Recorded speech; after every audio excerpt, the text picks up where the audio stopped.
નદીઓના નીરે હિલોડા લેતી અને સાવજની ડણકથી સદાય ગરજતી, નદીઓના નીરે હિલોડા લેતી અને સાવજની ડણકથી સદાય ગરજતી એવી સોરઠ ધરામાં વસનારા આપ સૌને બાંસુરિયા કૃતિના વંદન. લોકતંત્રનો ભાગ્ય વિધાતા, લોકતંત્રનો ભાગ્ય વિધાતા હોય છે જ્યાં જાગૃત મતદાતા, હોય છે જ્યાં જાગૃત મતદાતા. મત આપવો એ આપણી નૈતિક ફરજ છે, મત આપવો એ આપણી નૈતિક ફરજ છે. ભારતીય બંધારણે કોઈ પણ પ્રકારના ભેદભાવ વગર એક સરખા મૂલ્યનો મતાધિકાર આપણને આપ્યો છે. તેથી આપણા સૌની ફરજ છે કે ચૂંટણી આવે એટલે આપણે સૌએ મતદાન મથક સુધી જઈને આપણો કિંમતી મત આપીને સારી સરકાર બનાવવામાં આખા દેશને મદદ કરવી જોઈએ. અને ખરાબ સરકાર કોણ બનાવે છે? ખરાબ સરકાર કોણ બનાવે છે? આળસ કરે છે.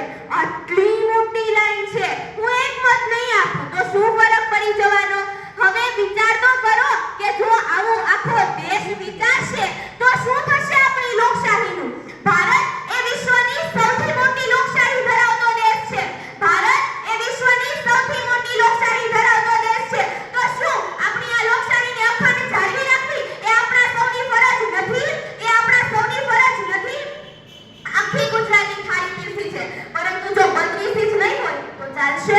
તમારા પપ્પાએ તમને સરસ મોબાઈલ ગિફ્ટ કર્યો છે, પરંતુ જો તેમાં બેટરી જ નહીં હોય તો ચાલશે?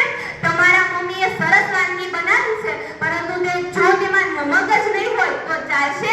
તો પછી લોકશાહી પણ નહીં ચાલે મતદાન વિના, લોકશાહી પણ નહીં ચાલે મતદાન વિના.